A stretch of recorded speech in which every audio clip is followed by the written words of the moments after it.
todos, ¿cómo están? Mi nombre es Iván Villalobos de la Organización de los Hijos del Desierto y es un verdadero placer para mí presentarles el primer episodio del podcast Canto Saguaro.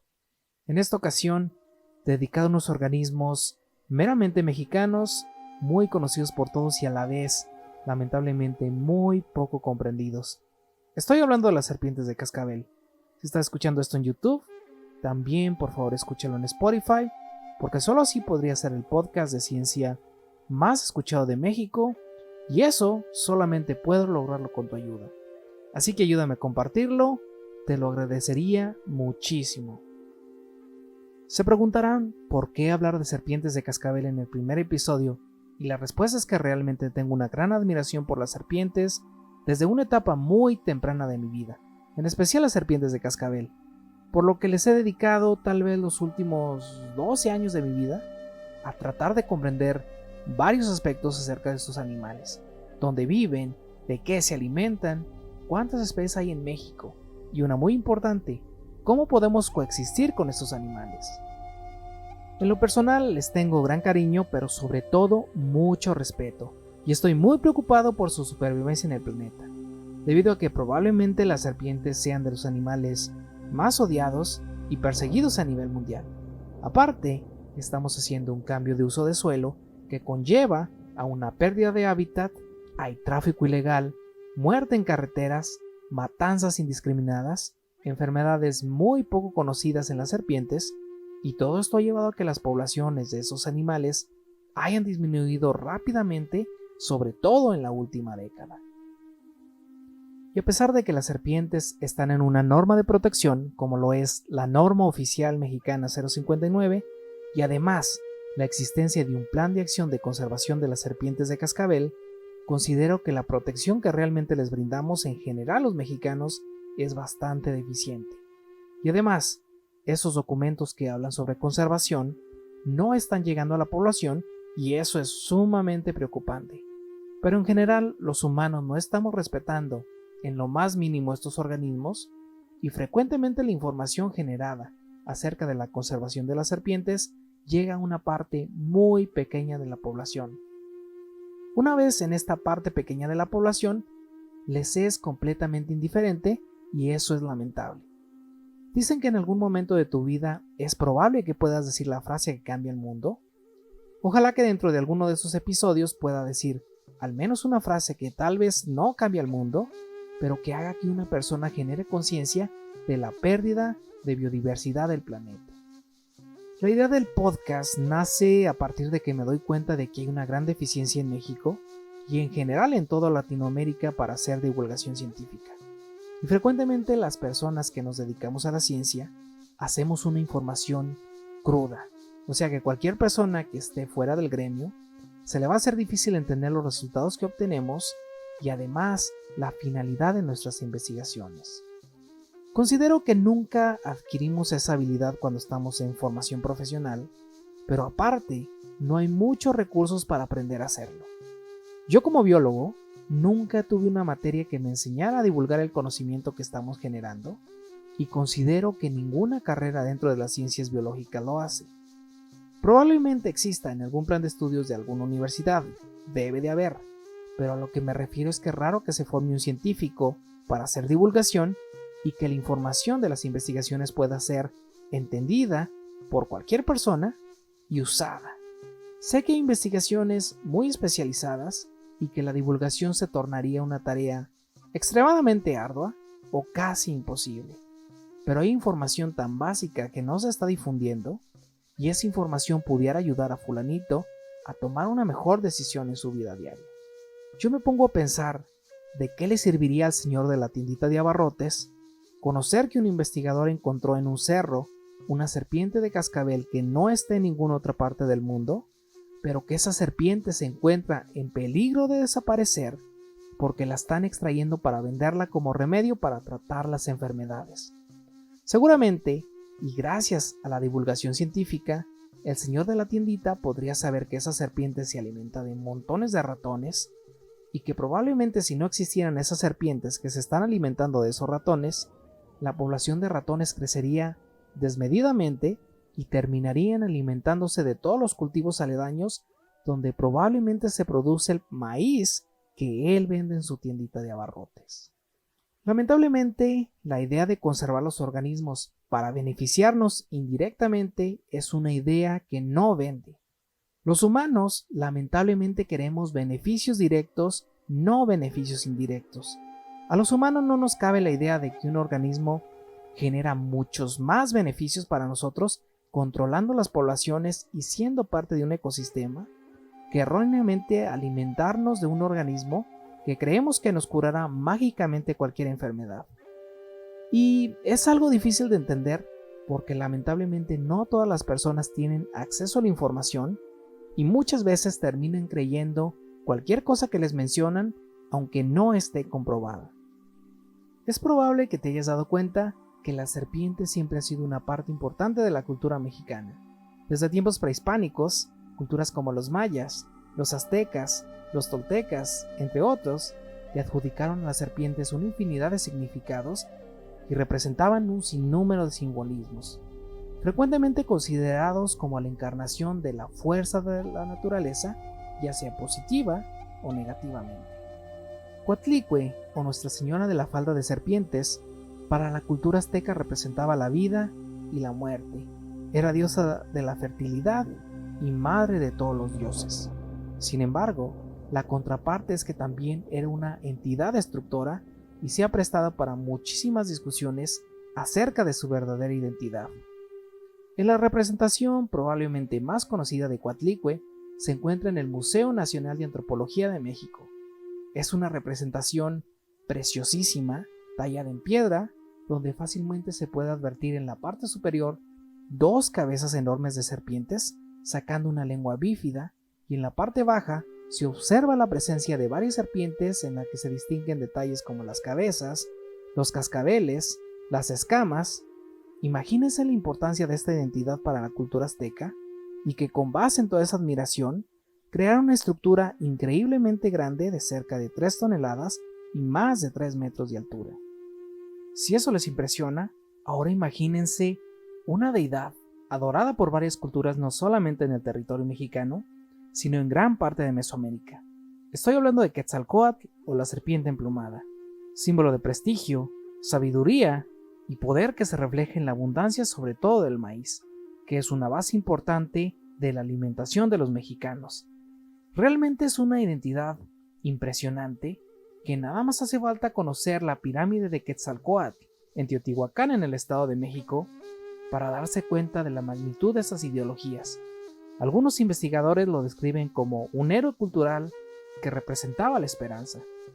Además, la deidad podía reencarnar en múltiples deidades como Kukulcán en la cultura maya, en la península de Yucatán, en donde existe una pirámide increíblemente hermosa en Chichén Itzá, donde dice que durante el equinoccio de primavera, la luz solar choca contra la pirámide y crea una sombra serpentina que, según algunas personas, si lo grabamos y reproducimos rápidamente, da la ilusión de que se mueve un poco sobre la escalinata. Lo que quiero dar a notar es que las serpientes eran veneradas y tomadas como símbolo de admiración, sabiduría y respeto. Entonces, ¿desde cuándo los mexicanos odiamos tanto a las serpientes? ¿Desde cuándo se convirtieron en organismos aborrecidos, símbolos de burla, indignos, temidos y humillados? Y digo símbolo de burla porque es molesto que cuando tienes que hablar de serpientes o escribes algo sobre serpientes y tratas de divulgar cualquier cosa que las involucre, generalmente viene a curso el mismo chiste choteado de son mis vecinas, o es mi suegra que se salió de la casa, o es mi cuñada. ¿Por qué usar el término víbora o serpiente para describir a las personas que no nos agradan o tal vez con las que tenemos un problema? Yo pienso que esa comparación es degradante. ¿Por qué no comparar a las serpientes con una virtud positiva como si alguien es ágil o es hábil? Pienso que todo ese odio hacia las serpientes vino acarreado durante la conquista de la Nueva España, debido a que durante la conquista se suscitó un periodo de culturación. Hubo una mezcla de culturas donde la cultura española fue impuesta y tuvo lugar un proceso de evangelización, donde generalmente se imponían ideas a través del miedo. Y supongo que así es el método de trabajo de muchas religiones, donde si no haces lo que te marca un grupo ideológico o vas en contra de alguna ideología, algo malo te va a pasar. Como en el caso del cristianismo, el miedo se representa con una condena eterna, y una de las representaciones del mal en el cristianismo es precisamente una serpiente, un animal maldito que hizo que Adán y Eva desobedecieran a Dios.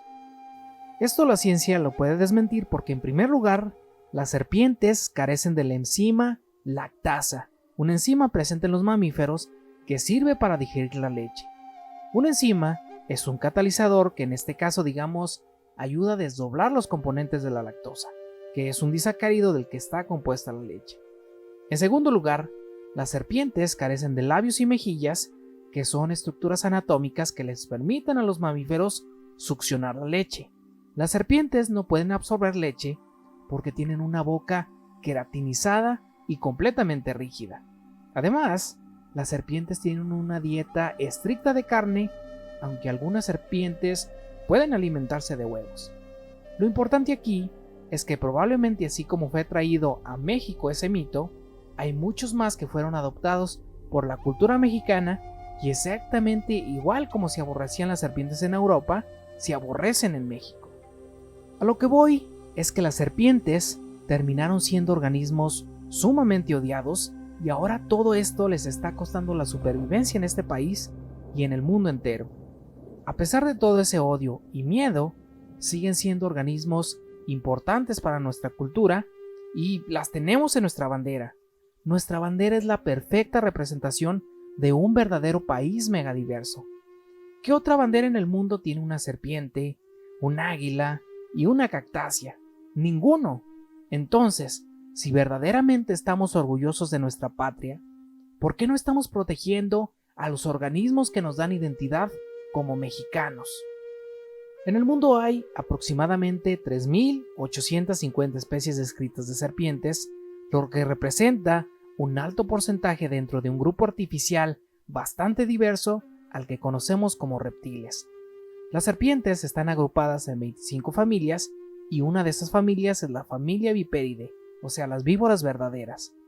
Estas serpientes se distribuyen por todos los continentes con excepción de Oceanía, o sea que en Australia no hay víboras verdaderas, aunque sí hay serpientes venenosas, pero tienen más parentesco con las cobras, las mambas o los coralillos en América. Este gran grupo, la familia Viperidae, se clasifica a su vez en 3 subgrupos: la subfamilia Asemiopinae, Viperinae y Crotalinae. La subfamilia Crotalinae se encuentra distribuida en Asia y América, y en América existen aproximadamente 160 especies entre nauyacas, nauyacas de árbol, víboras saltadoras, cantiles y obviamente serpientes de cascabel. En México tenemos muchas víboras, aproximadamente 70 especies. De ellas, aproximadamente 48 o 49 son serpientes de cascabel. Esto varía dependiendo del autor, y la mayoría de estas especies son endémicas de México. Eso quiere decir que no se encuentran en ninguna otra parte del mundo. Algunas especies presentan una amplia distribución en el país y otras presentan una distribución bastante restringida. Por ejemplo, serpientes que se distribuyen únicamente en un cerdo. Algo muy impresionante es que hay estudios que demuestran que México es centro de origen y diversificación de las serpientes de cascabel. Por eso, al inicio comencé con que son organismos meramente mexicanos. Todas las serpientes presentan un cuerpo alargado y el tamaño varía dependiendo de la especie. Todas las serpientes carecen de oídos, así que no escuchan. Ninguna especie tiene cuerdas vocales, así que no pueden producir sonidos con la boca. Con esto podemos desmentir un mito más de que algunas serpientes le chiflan a las personas. Presentan un órgano especializado en la parte superior de la maxila llamado órgano de Jacobson, que ayuda a detectar las partículas en el medio. ¿Ha notado que las serpientes frecuentemente están sacando y metiendo la lengua? Eso es precisamente para capturar las partículas del medio y llevarlas hasta el órgano de Jacobson. Todas las serpientes pertenecientes a la familia Viperidae son venenosas y presentan una dentición conocida como solenoglifa, que quiere decir que presentan 2 colmillos móviles en la parte anterior y superior de la cabeza, similares a agujas, con los cuales inyectan el veneno que se encuentra en glándulas venenosas en los costados de la cabeza. La subfamilia Crotalinae, que son las víboras que tenemos en América, tienen la singularidad de presentar unos órganos termorreceptores o fosetas cerca de la nariz con las que detectan el calor. Con esto pueden formar una imagen con base en la temperatura del medio y el calor emitido por otros organismos.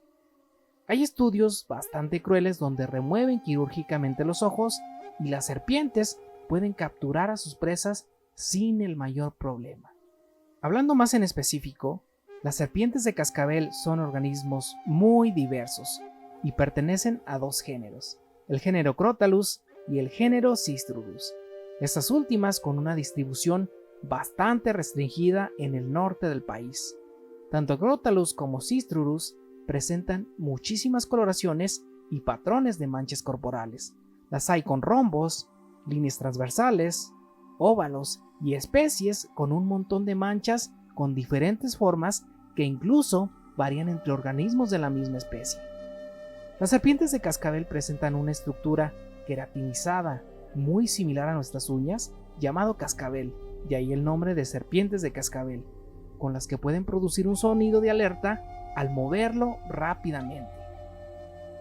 Aunque hay especies que no presentan cascabel, el ejemplo más famoso es la serpiente de cascabel de la isla de Santa Catalina, Crotalus catalinensis, a la que sus segmentos se le caen frecuentemente y da la impresión de no presentar cascabel. Con esto podemos decir que existen serpientes de cascabel sin cascabel. Hay especies de cascabel que superan los 2 metros de longitud, como el cascabel del Pacífico, Crotalus basiliscus, y también hay especies muy pequeñas que ni siquiera sobrepasan el medio metro de longitud total, como las cascabeles de montaña. Los cascabeles se distribuyen en todos los estados de México, sin excepción, pero podemos encontrar estados con mayor riqueza. Por ejemplo, Sonora, Hidalgo, Veracruz y Zacatecas son estados donde hay hasta 9 o 10 especies.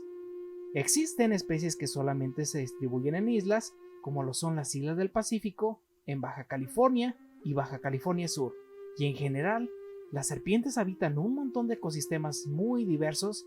Algunas serpientes están asociadas a los bosques, zonas tropicales, zonas áridas, y algunas trepan árboles u otras viven en las dunas de los desiertos.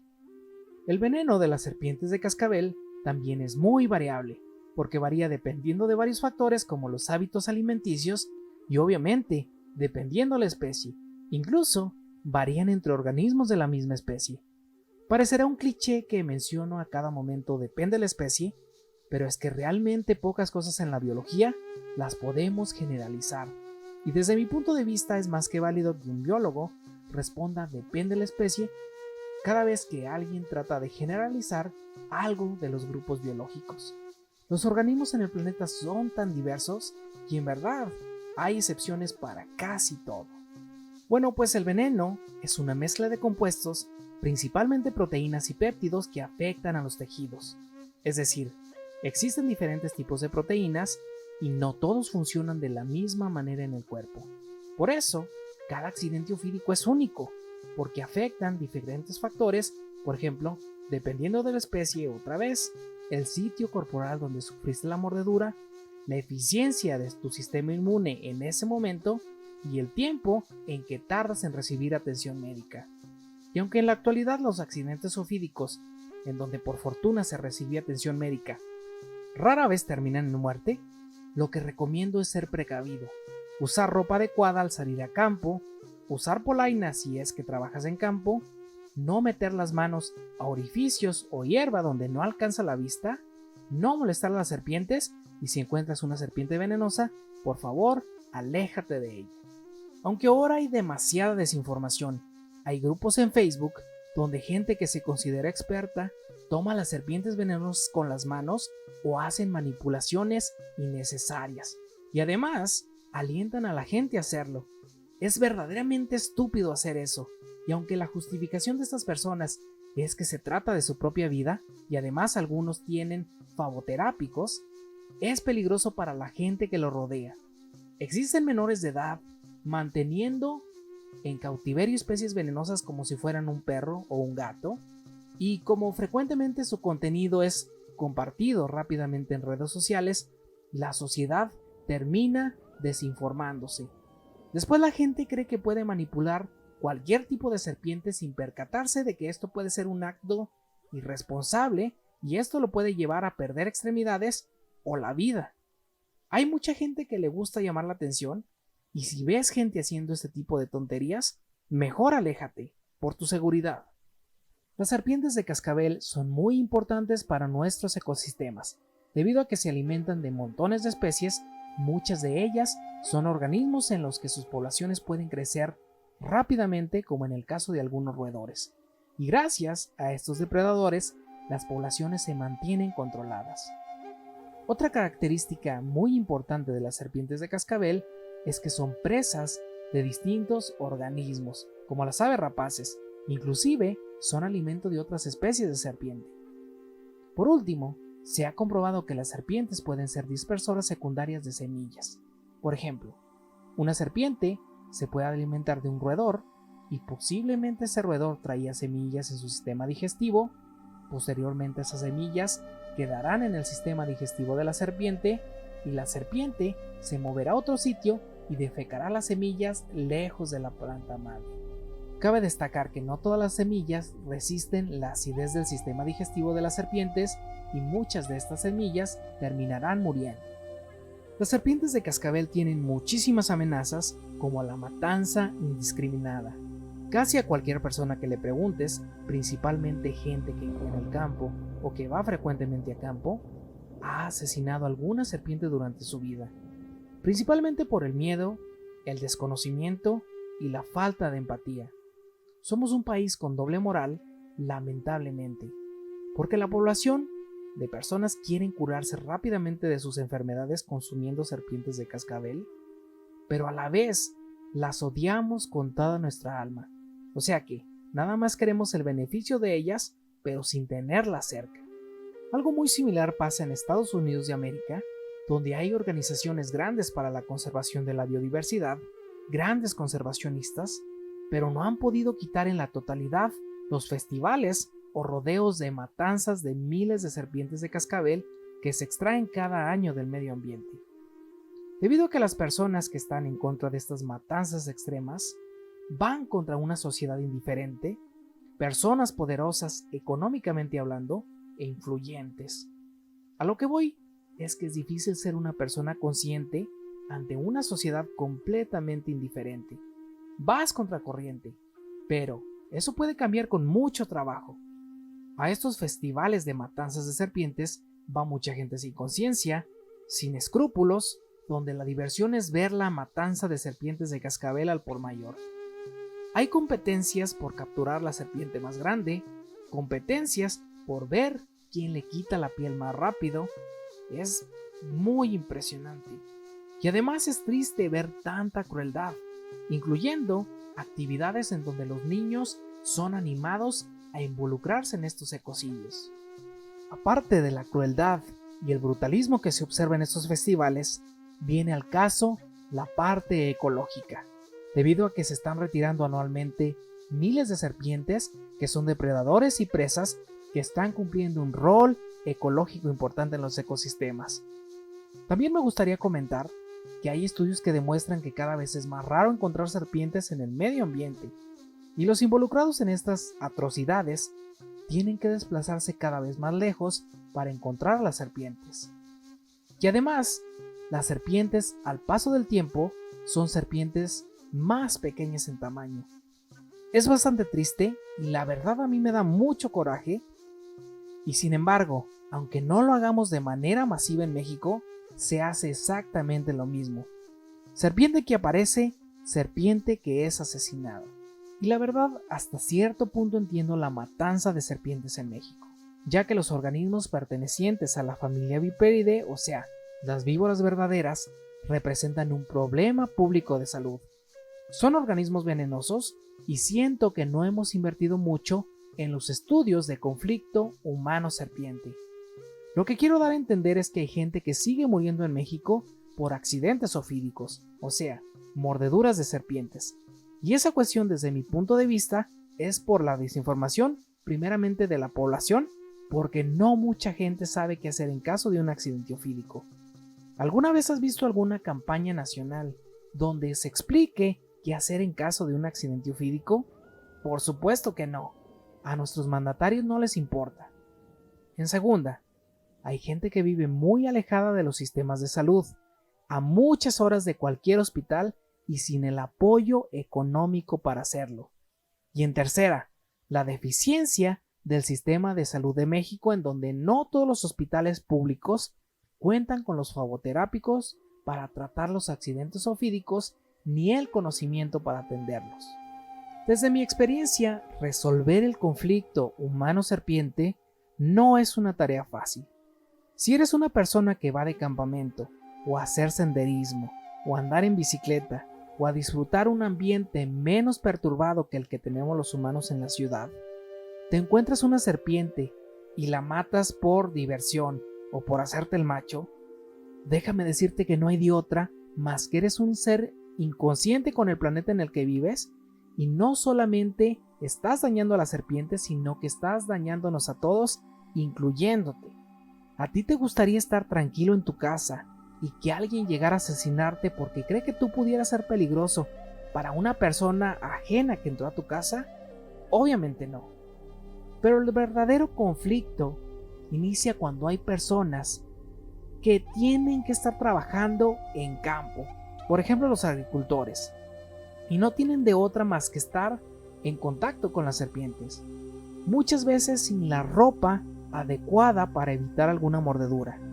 Hay miles de personas que trabajan en campo en condiciones extremadamente malas y lamentablemente muchas de ellas ni siquiera usan zapatos o guantes y tienen que estar trabajando entre los pastizales, entre las hojas, y muchísima gente no puede darse el lujo ni siquiera de traer calzado. ¿Crees que le preocuparía conservar una serpiente que podría ser mortal para esa persona o para cualquier miembro de su familia? Obviamente no. Y es bastante fácil juzgar desde un lugar cómodo, donde al menos usa zapatos, y no tenemos que estar descalzos entre las serpientes venenosas. Y la verdadera realidad es que hay demasiada gente en México que no tiene ni siquiera acceso a una buena alimentación, ni siquiera educación básica, mucho menos a una vestimenta para evitar una mordedura. Y así, por más textos que escribamos los biólogos donde digan que debemos cuidar a las serpientes y su importancia, a esta población no le va a servir para nada mientras no cumpla ni siquiera con sus necesidades básicas. Y seguramente esa condición probablemente no va a cambiar. ¿Crees que la población que vive en extrema pobreza en México, y que es muchísima, va a tener algún día una mejor calidad de vida?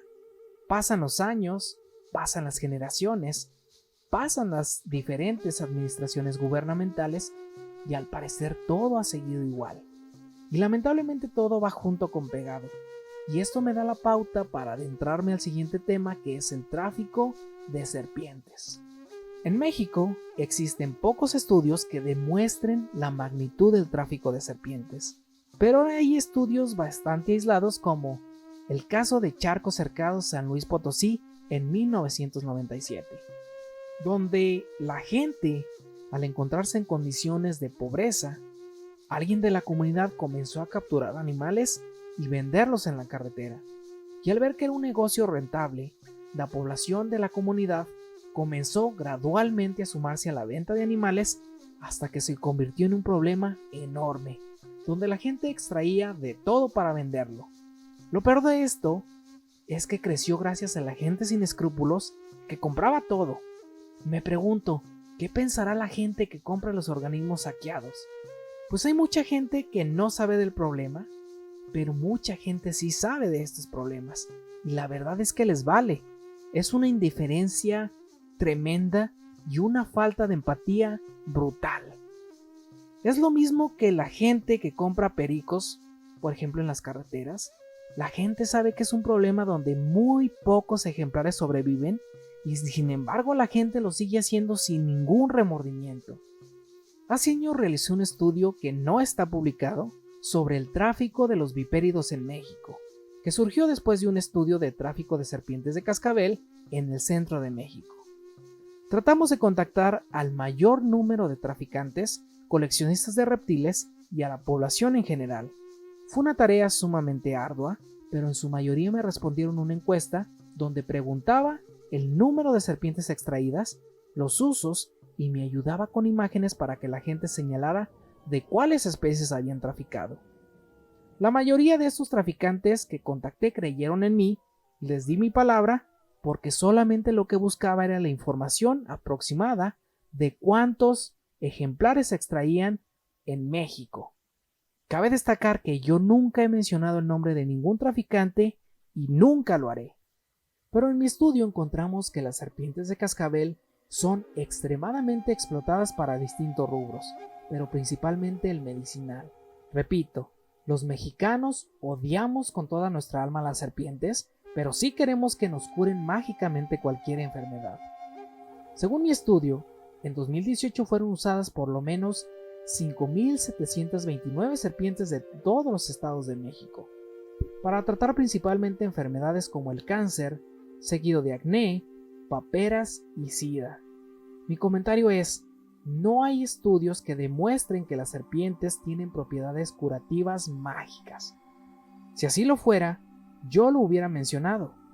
Eso sería importantísimo para el desarrollo humano. Imagínense tener la cura contra el cáncer.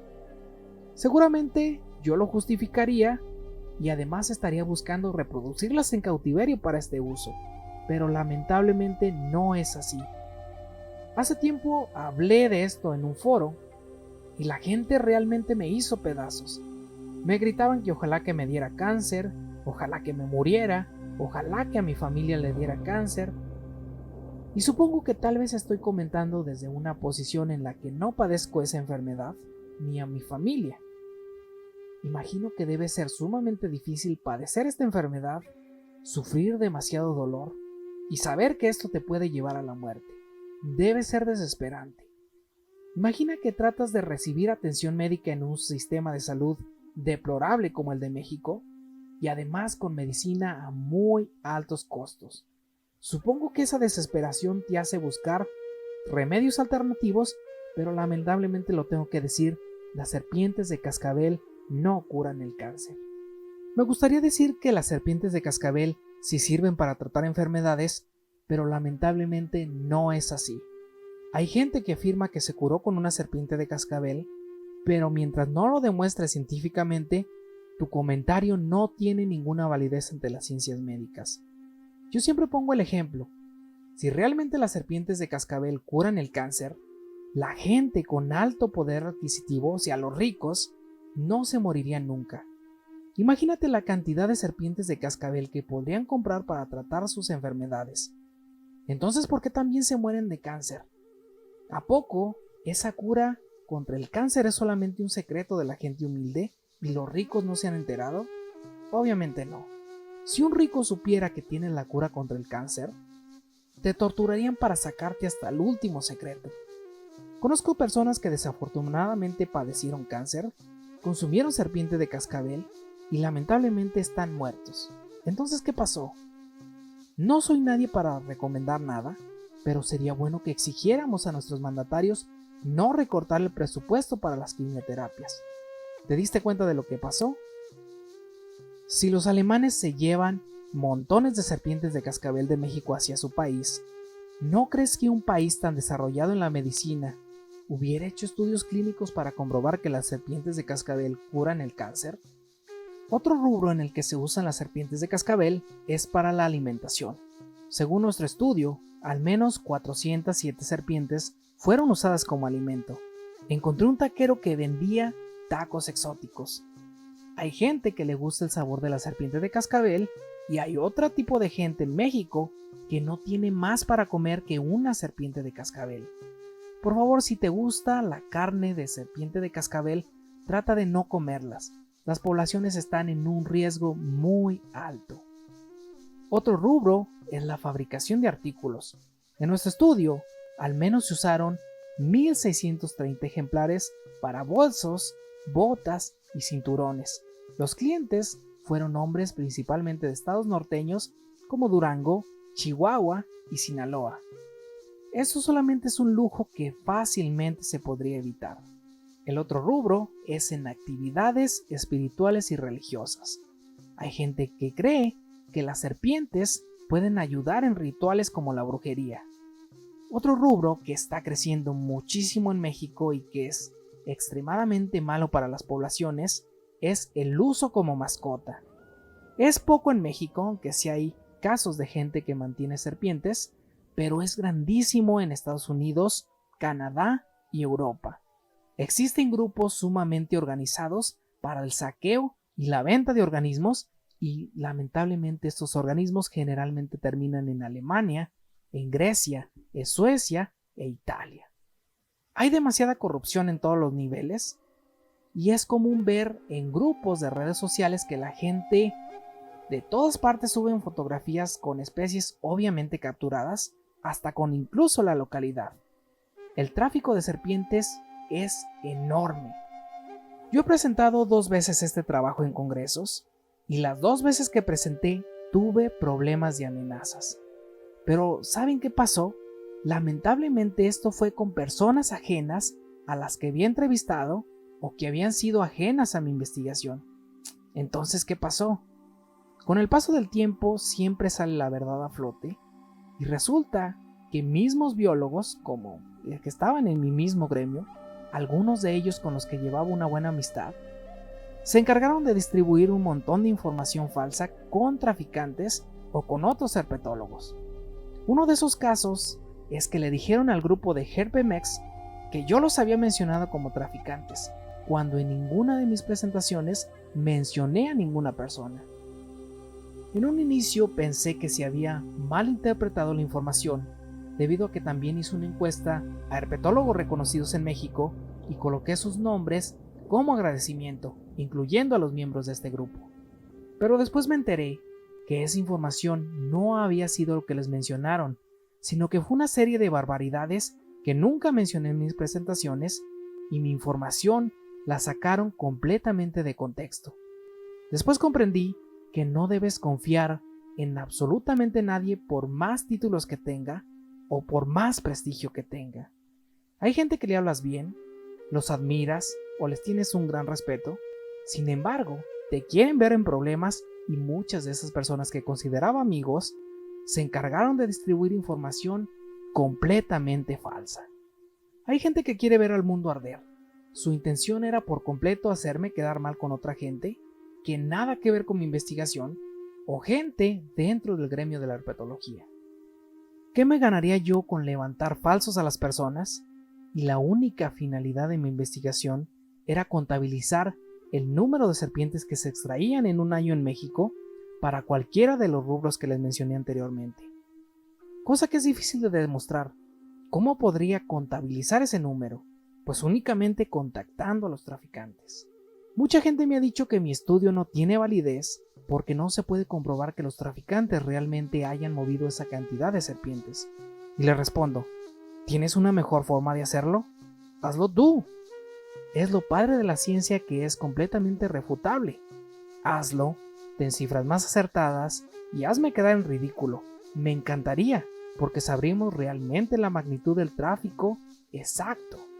Sin embargo, hasta el momento de las personas que critican bastante mi trabajo no han publicado una mejor metodología.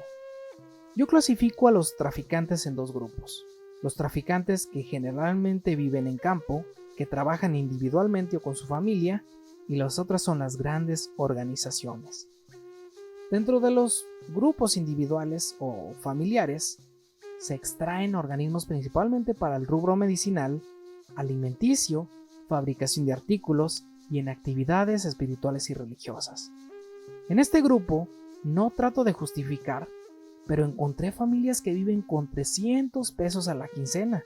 Repito, no quiero idolatrar ni justificar, pero lamentablemente no estamos atacando el verdadero origen del problema, que es la desigualdad social, la carestía, la pobreza extrema en la que viven millones de mexicanos.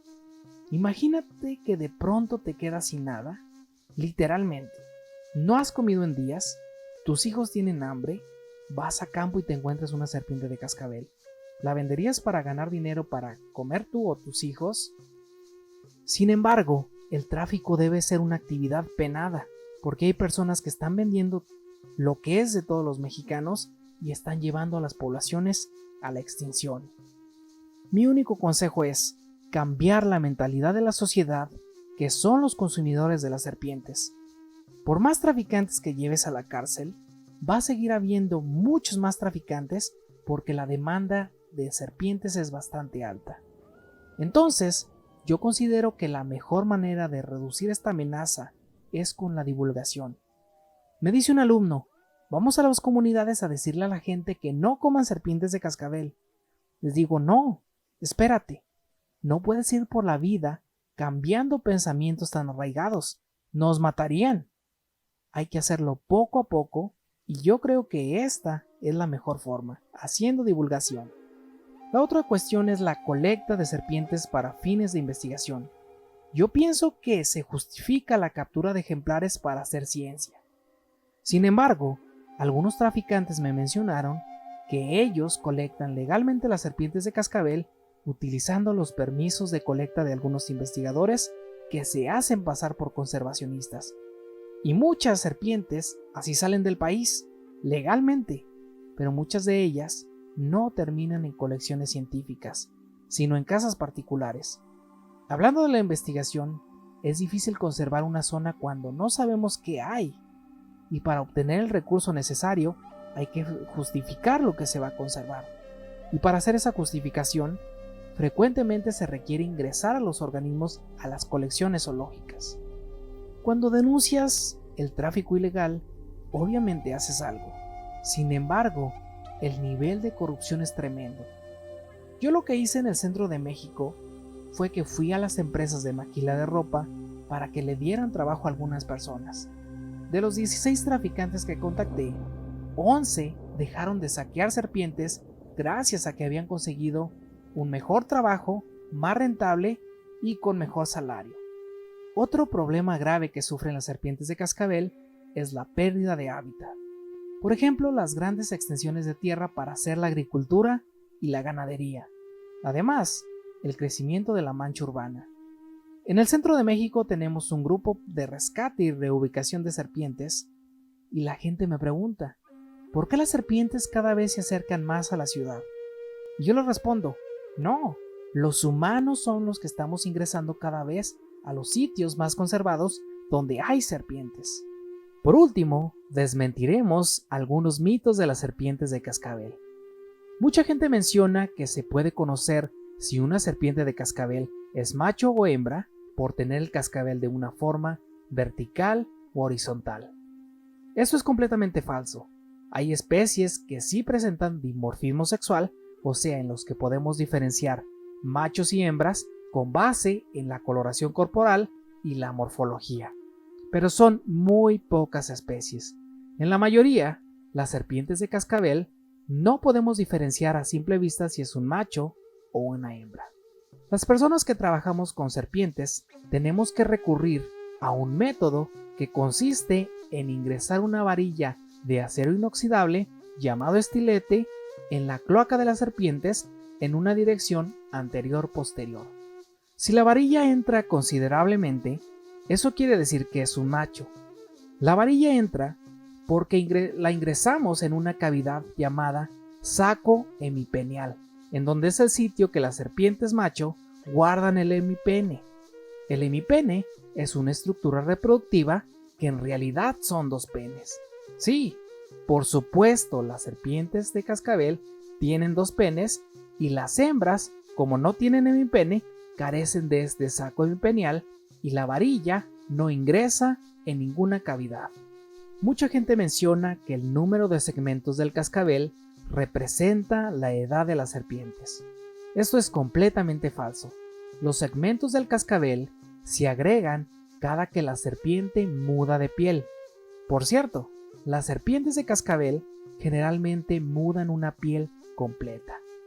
Y digamos que la frecuencia en la que muda la serpiente de cascabel de piel varía de varios factores. Por ejemplo, la edad de la serpiente, la cantidad de alimento disponible, y las características del medio como la humedad y la temperatura.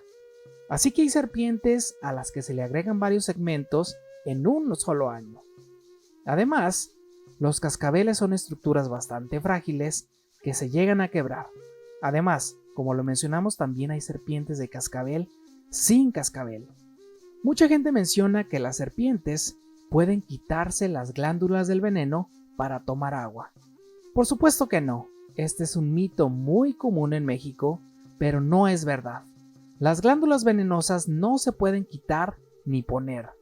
¿Tú podrías quitarte las glándulas salivales cuando vas a tomar agua? Obviamente no.